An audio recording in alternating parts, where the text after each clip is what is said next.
भारतीय संविधान की श्रृंखला में हम बात कर रहे थे फंडामेंटल राइट्स की, और आज इसी फंडामेंटल राइट्स के अंतर्गत एक बहुत ही महत्वपूर्ण आर्टिकल 25 के बारे में हम चर्चा करेंगे।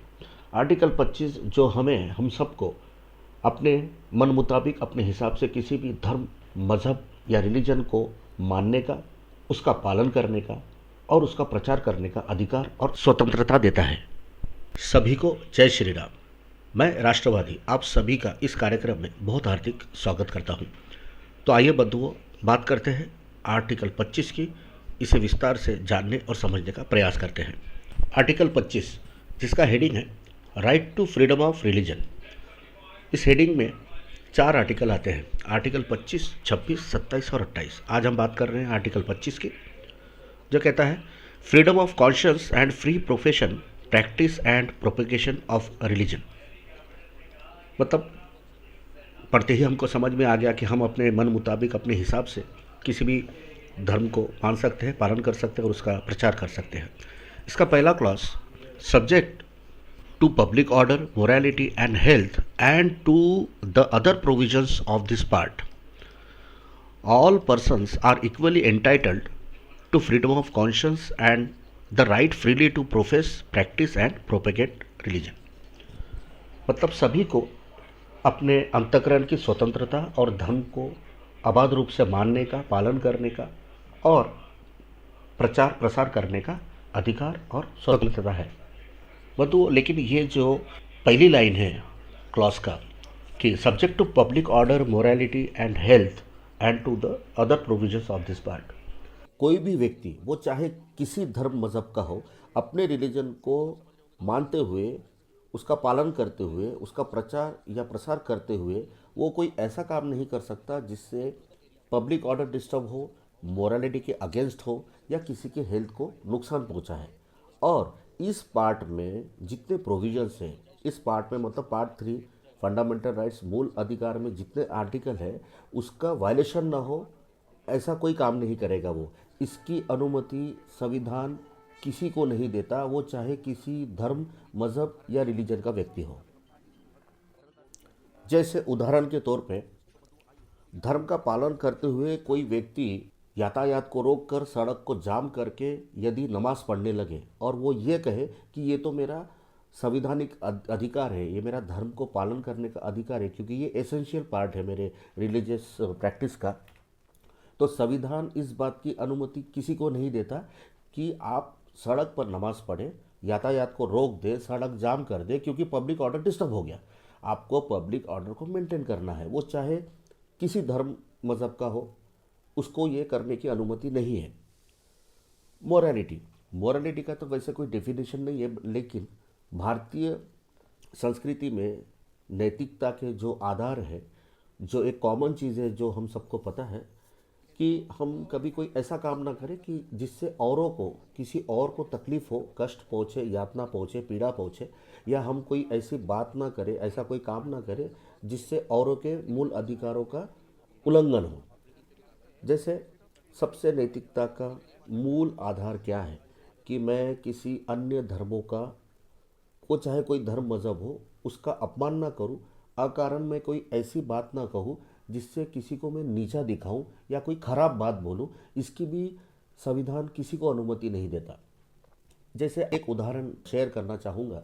आप सबको पता है कि मस्जिद से जब अजान होती है, अजान में क्या कहा जाता है? अल्लाहू अकबर, अल्लाहू अकबर, ऐसे 2 बार कहा जाता है।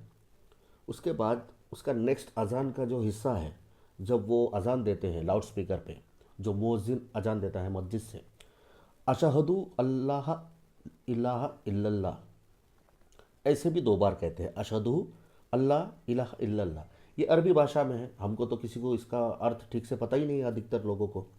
इसका मतलब ये है कि मैं गवाही देता हूँ कि अल्लाह सबसे महान है, उसके अलावा कोई दूसरा इबादत के लायक नहीं है।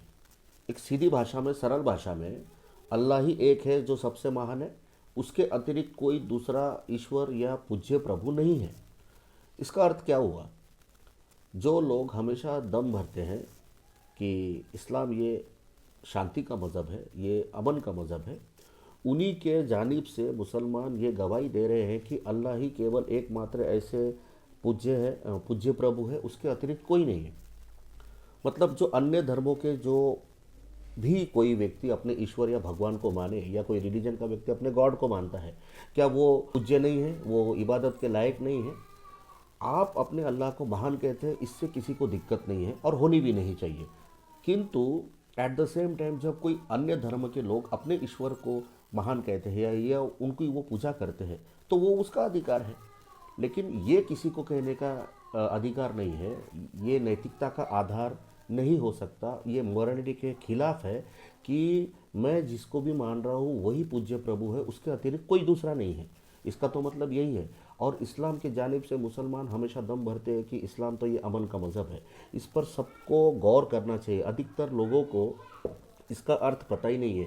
हर दिन हम हर रोज़ दिन में, पूरे दिन में 5 बार ये अजान होती है, हम ये सुनते हैं, लेकिन हमको इसका अर्थ नहीं पता।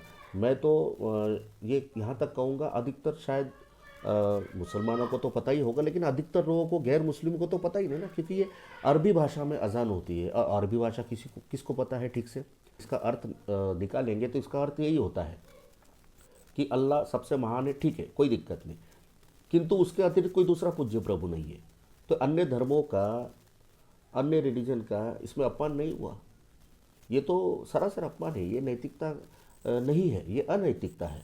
अब चलते हैं हेल्थ पर। आप ऐसा कोई काम नहीं करेंगे धर्म को मानते हुए या उसका प्रसार करते हुए कि अन्य को, उसके हेल्थ को, उसके स्वास्थ्य को कोई नुकसान पहुँचे। जैसे अगेन यही बात करते हैं कि मस्जिद से जब अजान होती है, लाउड स्पीकर की आवाज़ इतनी ऊंची, इतनी ज़्यादा होती है, कभी कभी ऐसा लगता है कि दिमाग फट जाए, कान बहरे हो जाए।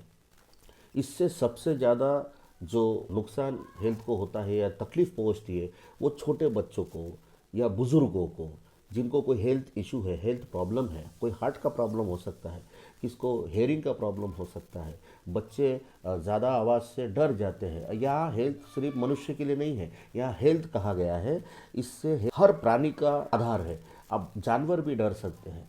तो ये आप देखेंगे अपने आसपास ऐसे कई मस्जिदें हैं। कोर्ट ने भी, यहाँ तक सुप्रीम कोर्ट ने भी कह दिया है कि ये, इसका एक स्टैंडर्ड सेट है कि इससे ज़्यादा आवाज़ नहीं हो सकता, लेकिन इसका पालन तो ग्राउंड लेवल पे होता नहीं है। यहाँ बात सिर्फ मस्जिद से अजान लाउड स्पीकर से देने की नहीं है। यदि कोई मंदिर में भी बड़ी आवाज़ में भजन आरती होता है तो वो भी गलत है। कहने का मतलब ये है, आप कोई ऐसा काम नहीं करेंगे अपनी रिलीजियस प्रैक्टिस में पालन करते हुए या प्रचार करते हुए कि इससे अन्य लोगों के स्वास्थ्य पर कोई बुरा असर हो। ऐसा कोई काम नहीं कर सकते। और लास्ट कि इस पार्ट में जितने प्रोविज़न है, जितने आर्टिकल्स है, उसका वायलेशन ना हो, इसका ध्यान भी सबको रखना पड़ेगा, हम सबको, वो चाहे किसी धर्म, मज़हब या रिलीजन का व्यक्ति हो। अब बात करते हैं सेकंड क्लॉज की, जो कहता है कि रिलीजियस प्रैक्टिस से संबंधित कोई भी एक्टिविटी हो, वो चाहे जैसे इकोनॉमिक हो, फाइनेंशियल हो, पॉलिटिकल हो या कोई अन्य सेकुलर एक्टिविटी हो, उसे कंट्रोल, रेगुलेट या रेस्ट्रिक्ट करने के लिए सरकार कोई अपना कानून बना सकती है। बंधु, ये क्लॉज इतना सा है, लेकिन इसके मायने बहुत व्यापक है। हम जब नेक्स्ट आर्टिकल 26 के बारे में चर्चा करेंगे, तब ये आर्टिकल कैसे ये काम करता है, इसको थोड़ा और विस्तार में हम जानेंगे। अब बात करते हैं क्लॉज बी की, जो providing for social welfare and reform और the throwing open of Hindu religious institution of a public character to all classes and sections of Hindus. दोस्तों, इसका मुख्य आधार यही था कि हमारे यहाँ जो अस्पृश्यता थी काफ़ी समय पहले, जो कुछ निम्न वर्गों को, पिछड़े वर्गों को, वंचित वर्गों को मंदिरों में प्रवेश करना उनका निषेध था। तो उसी के आधार पर यह बनाया गया है कि हिंदू में जितने भी क्लासेस, जितने भी वर्ग हैं, जितने भी सेक्ट्स हैं, सभी को मंदिर में प्रवेश, मतलब मंदिर जाने का अधिकार हो, हर कोई जा सकता है, किसी के ऊपर कोई पाबंदी नहीं रहेगी। इसका मुख्य इस सब क्लॉज बी का यही है। अस्पृश्यता को देखते हुए ही ये क्लॉज बनाया गया था। सबसे इंटरेस्टिंग इसमें जो है एक्सप्लेनेशन 1 और 2 की।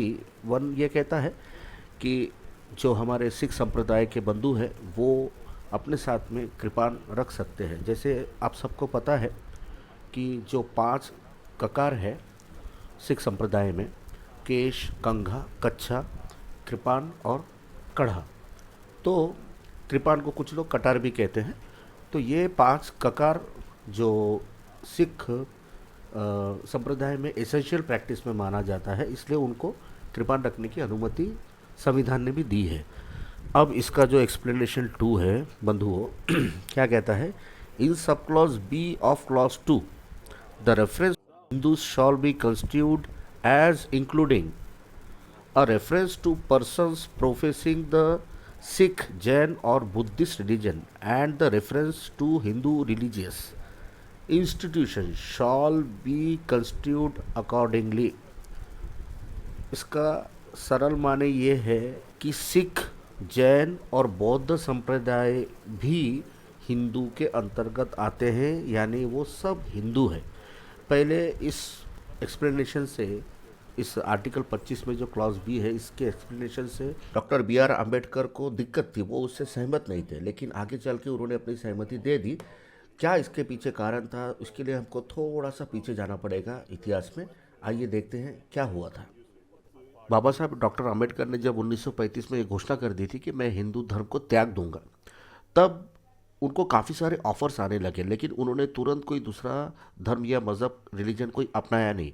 उन्होंने ये तय किया कि सबसे पहले मैं अन्य विकल्पों को, जैसे सारे धर्मों का मैं उनका अध्ययन करूँगा, फिर उसके बाद ही मैं कोई निर्णय लूँगा। तो इसके चलते बहुत सारे उनको ऑफ़र्स आने लगे। जैसे उसमें से एक ऑफ़र उनको ये था, जो बहुत ही प्रसिद्ध किस्सा है, वो हैदराबाद के जो तत्कालीन निज़ाम थे, उन्होंने एक पत्र में उनको ऑफ़र दिया कि आप इस्लाम मज़हब को कबूल कर लीजिए, हम आपको बदले में 10 किलो सोना और हमारे मंत्रिमंडल में, यानी उनके दरबार में, उनको बहुत एक बड़ा औहदा देंगे।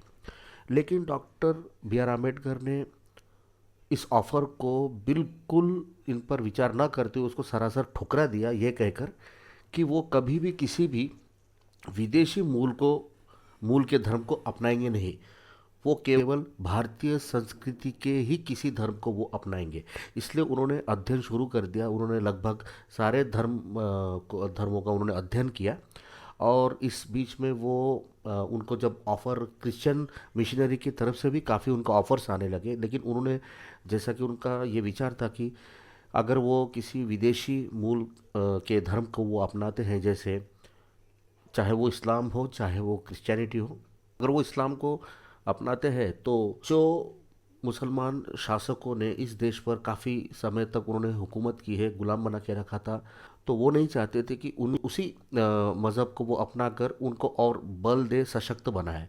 और उसी दृष्टिकोण से वो ये भी विचार करते थे कि यदि वो क्रिश्चियन रिलीजन को अपनाते हैं, क्योंकि मूल था ब्रिटिशर्स का जो रिलीजन, वो तो क्रिश्चियन ही था, कि उनमें अगर वो कन्वर्ट होते हैं तो उनके साथ जो लाखों जो उनके अनुयायी हैं वो भी उस धर्म में चले जाएंगे, और इससे उनको और बल मिलेगा अंग्रेज़ों को।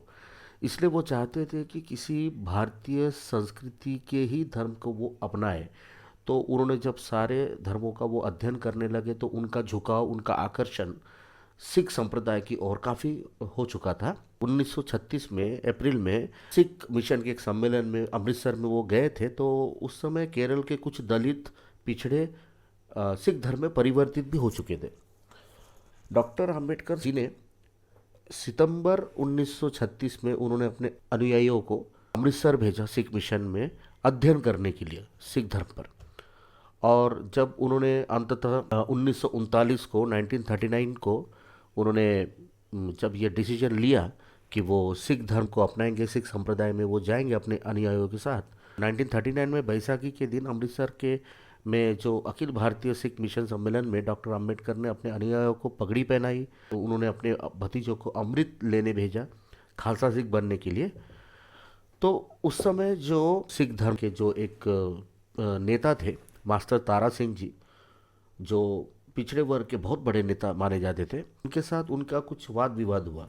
कहा जाता है कि मास्टर तारा सिंह जो एक बहुत बड़े नेता थे सिख संप्रदाय के, क्योंकि डॉक्टर अंबेडकर पिछड़ों के बहुत बड़े नेता थे, तो वो यदि सिख संप्रदाय में आ जाते हैं तो इससे मास्टर तारा सिंह के वर्चस्व को खतरा था। उनको ये भय था कि बी आर अम्बेडकर यदि सिख संप्रदाय में आ जाते हैं तो उनका वर्चस्व बढ़ जाएगा, वो एक बड़े नेता के रूप में उभरेंगे।